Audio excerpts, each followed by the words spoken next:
माननीय प्रधानमंत्री के द्वारा नए मंत्रियों का परिचय संसद से कराया जाता है, संसद सदस्यों से कराया जाता है।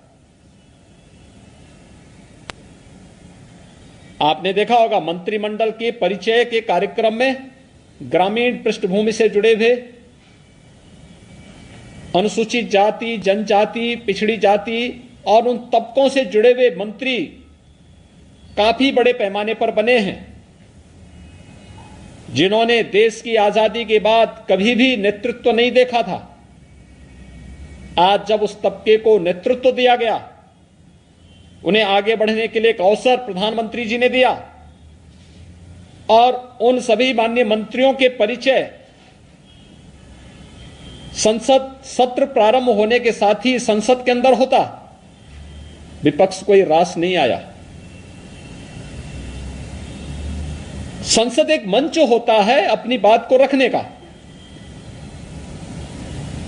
लेकिन शोरगुल का शिकार हम संसद को बना लें, ये लोकतंत्र का गला घोंटने जैसा है। ये लोकतंत्र के साथ खिलवाड़ है और ये लगातार विपक्ष कर रहा है। आपने देखा होगा किसान आंदोलन के नाम पर किस तरीके से देश के खिलाफ साजिशें रची जाती हैं, कैसे किसान को समुदाय में मत और मजहब के साथ जोड़ करके, देख करके उनके माध्यम से भड़काऊ और देश विरोधी कृत्यों को आगे बढ़ाने की छूट दी जाती है। विपक्ष उनके साथ खड़ा होता हुआ दिखाई देता है। ये नकारात्मक राजनीति से न देश का कल्याण होने वाला है और न विपक्ष का ही और न जनता जनार्दन का ही। इस प्रकार की नकारात्मक राजनीति देश के अंदर वातावरण को विषाक्त जरूर करेगी, भारत की छवि को अंतर्राष्ट्रीय स्तर पर खराब भी जरूर करेगी। कोरोना कालखंड के अंदर विपक्ष के इस नकारात्मक रवैये के कारण भारत की छवि पहले काफी आहत हुई, लेकिन अपनी नकारात्मकता से विपक्ष आज भी बाज नहीं आ रहा है। तथ्यहीन झूठे आरोप लगा लगा करके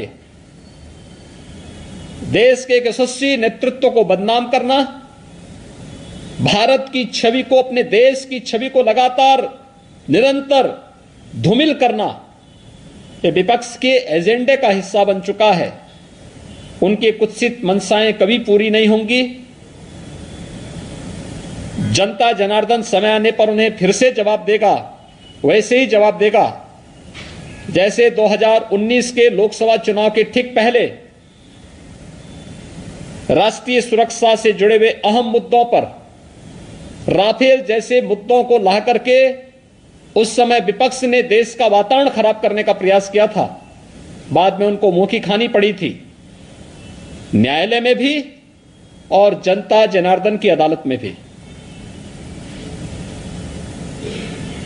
इस बार फिर से संसद सत्र के इस महत्वपूर्ण मुद्दे पर, जहां पर गांव के लिए, गरीब के लिए, किसान के लिए, नौजवान के लिए, महिलाओं के लिए, समाज के विभिन्न तबकों के लिए चर्चा होती, कोरोना महामारी को लेकर के चर्चा होती, वैक्सीनेशन की ड्राइव को कैसे हम समयबद्ध ढंग से आगे बढ़ा करके देश के अंदर पूरा करें, इसको लेकर के इस सदी की इस महामारी से निपटने में सामूहिकता का क्या प्रभाव हो सकता है, इन सब मुद्दों पर जहां एक सार्थक चर्चा का मंच संसद होता, चर्चा का मंच न बना करके शोरगुल और केवल आरोप प्रत्यारोप के साथ ही तथ्यहीन और झूठे आरोप, मनगढ़ंत आरोप लगा करके देश की छवि को भी धूमिल करने का जो कुत्सित प्रयास हो रहा है, ये कभी मंशाएं विपक्ष की पूरी नहीं होंगी।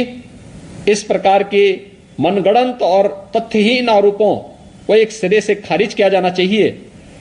देश की जनता मांग कर रही है कि विपक्ष कोरोना कालखंड में जो एक विषाक्त वातावरण विपक्ष ने बनाया था देश के अंदर, दुनिया के अंदर देश की छवि को खराब करने का कुत्सित कार्य किया था, उसको लेकर के भी और संसद सत्र की कार्रवाई को निर्बाध और निर्विघ्न संपन्न करवाने में योगदान देने की बजाय अपनी इस नकारात्मकता के कारण जनपक्ष से जुड़े हुए, जनता से जुड़े हुए ज्वलंत मुद्दों को संसद में न उठने देना, ये आम नागरिक के जीवन के साथ खिलवाड़ है। विपक्ष को इस बात के लिए जनता जनार्दन से और देश से माफी मांगनी चाहिए। ये अंतर्राष्ट्रीय स्तर पर साजिश है या सिर्फ विपक्ष की साजिश? देखिए, ये एक बहुत बड़ी साजिश का हिस्सा है कि भारत के संसद सत्र के ठीक पहले, जिस संसद सत्र में किसानों के मुद्दे को लेकर के, कोविड के मुद्दे को लेकर के और देश से जुड़ी हुई अन्य महत्वपूर्ण मुद्दों को लेकर के सार्थक चर्चा होती, तमाम ऐसे बिल्स थे जिन पर आगे चर्चा बढ़ा करके देश के हितों के लिए, 130 करोड़ लोगों के हितों के लिए कार्य होता, उस पर कार्य संसद में होने देने की बजाय विपक्ष जिस नकारात्मक भूमिका के साथ आया है, ये अत्यंत दुखद है, दुर्भाग्यपूर्ण है।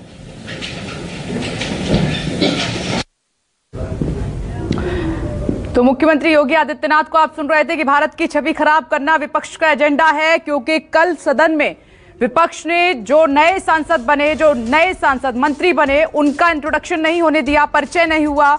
और इसी बात को लेकर क्योंकि प्रधानमंत्री नरेंद्र मोदी ने भी नाराजगी जताई, इस पर सीएम योगी ने भी अपनी नाराजगी जताई और विपक्ष पर जमकर हमला बोला। एक नमस्कार, मैं हूं मानक गुप्ता। अगर आपको हमारा ये वीडियो पसंद आया हो तो इसे लाइक और शेयर जरूर करें, और हां, हमें सब्सक्राइब और फॉलो करना ना भूलें ताकि आप देश और दुनिया की कोई खबर मिस ना करें। तो जुड़े रहिए हमारे साथ और देखते रहिए न्यूज़ 24।